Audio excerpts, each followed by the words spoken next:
A decisão da montadora Ford de ampliar suas operações na Argentina e fechar todas as fábricas no Brasil após mais de 100 anos no país não necessariamente reflete uma nova tendência.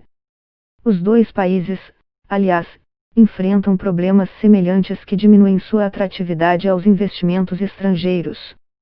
A Argentina tem assistido à saída de diversas multinacionais de seu território, o grupo chileno de varejo Falabella, a rede de supermercados Walmart, as companhias aéreas Latam, Qatar, Emirates, Norwegian e Air New Zealand.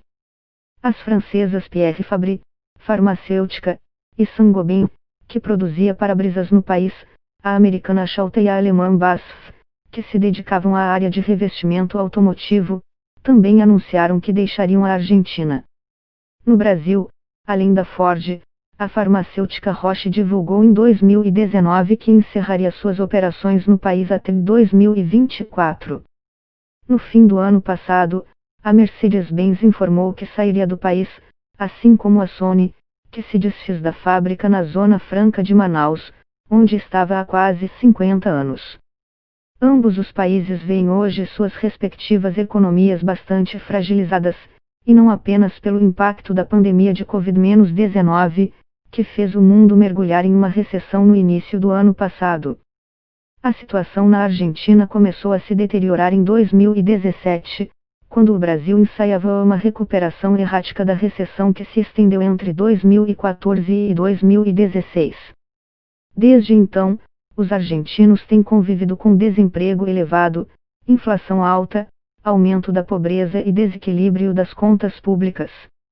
Em 2018, o país assistiu à fuga de dólares e mergulhou em uma crise cambial, o que provocou uma desvalorização recorde no peso que o governo tenta como pode segurar com suas parcas reservas internacionais. A economia argentina é bastante suscetível aos movimentos da moeda americana, mais do que a brasileira. Com uma dívida externa significativa e um nível de reservas em dólar pequeno, hoje perto de 40 bilhões de dólares, contra 355 bilhões de dólares no Brasil, o país não consegue reagir a contento quando há uma saída massiva de capital estrangeiro. Desde que assumiu, Alberto Fernandes, um político visto como da esquerda moderada dentro do peronismo, instituiu uma série de mecanismos de controle cambial para tentar brecar a saída de dólares. Limitou a compra da moeda americana entre os argentinos, colocou restrições às importações e instituiu uma taxa de 35% sobre compras feitas no cartão de crédito em sites estrangeiros, como e-commerce e serviços de streaming. Controles estritos de capital em geral não são boas notícias para os investidores estrangeiros, diz Nikhil Sanghani, economista para a América Latina da consultoria Capital Economics. Pode significar maior dificuldade para repatriar lucros, exemplifica. O diretor da Ipinca Consultores, Martin Calus, acrescenta que os limites para movimentação de dólares até o momento na Argentina se restringem às pessoas físicas, não chegaram às empresas. Mas recorda que, em um passado não tão distante, o antecessor de Fernandes, Maurício Macri, segurou as remessas de lucros de empresas estrangeiras para o exterior. Não está na norma hoje, mas esteve um ano atrás. Acaba sendo um risco para as empresas, gera desconfiança, pondera. E esse é um quadro que não deve ter solução no curto prazo. Relaxar o controle de capitais pode aprofundar a desvalorização do peso. Com o dólar ainda mais caro, por sua vez, a dívida externa da Argentina dispararia. Serão necessários alguns anos para que a situação possa ser resolvida, acrescenta Sanghani. Para Calus, a questão cambial é hoje a principal vulnerabilidade da Argentina. Mais do que sua consequência sobre a dívida externa, que foi renegociada no fim do ano passado em uma vitória política de Fernandes, o principal problema, em sua avaliação, é o impacto de uma desvalorização cambial adicional na inflação. A inflação na Argentina encerrou o ano passado na faixa dos 35%, em patamar bastante inferior aos 53% de 2019, mas ainda bastante elevado. No Brasil, para efeito de comparação, o IPCA divulgado nesta terça, 12/1, registrou alta de 4,52% no mesmo período. No início de 2020, diante da inflação explosiva, Fernandes anunciou o congelamento de preços de uma série de produtos, medida que tentava assegurar o avanço da pobreza, que hoje atinge 40% da população argentina, mas que também contribuiu para deteriorar o ambiente de negócios. Os economistas preveem nova alta de preços em 2021, só não se sabe ainda em qual intensidade. A Ford anunciou a expansão da fábrica na Argentina em dezembro, um investimento previsto de 580 milhões de dólares.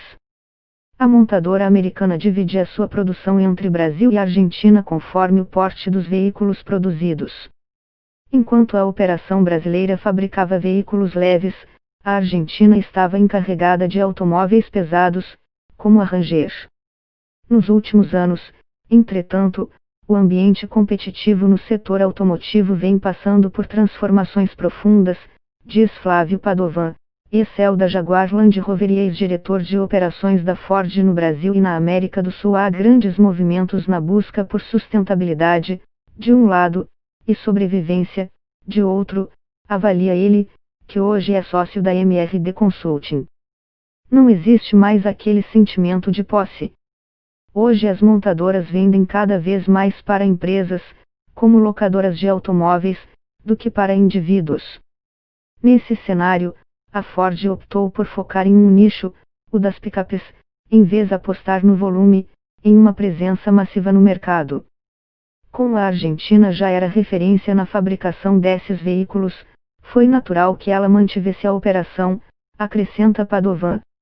Além da Ford, anunciaram recentemente novos investimentos na Argentina as montadoras japonesas Nissan, 130 milhões de dólares, e a Toyota, 50 milhões de dólares, o que, para o economista argentino Martín Calus, da Ipinca Consultores, reforça que o país não vive uma fuga de empresas estrangeiras, apesar de ter hoje um ambiente de negócios que, de maneira geral, desestimula o investimento produtivo.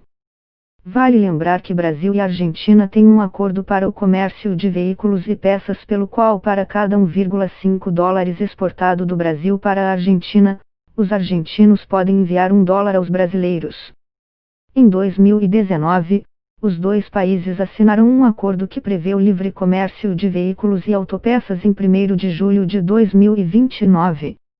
Desde a criação do Mercosul, em 1990, o setor automotivo era um dos poucos que ficavam de fora do bloco e sempre teve um comércio administrado. No Brasil, a montadora americana fecha 3 fábricas, em Taubaté, SP, Camaçari, BA, e Horizonte, CE, que empregam diretamente cerca de 5.000 pessoas. O impacto indireto, contudo, deve ser maior, já que empresas de autopeças e outros fornecedores também terão de ajustar suas operações à saída da multinacional. Apesar de que a ideia de deixar o país estivesse sendo amadurecida há anos, segundo Padovan, fábrica em Camaçari, disse ele, era uma espécie de projeto de salvação para tentar manter a operação. O anúncio pegou os brasileiros de surpresa nesta segunda, 11/1. A estratégia de comunicação, para o consultor, não foi a melhor, e se assemelhou à utilizada em 2019 também pela Ford por ocasião do encerramento das operações da fábrica de caminhões em São Bernardo, quando nem os funcionários tinham ideia de que seriam demitidos.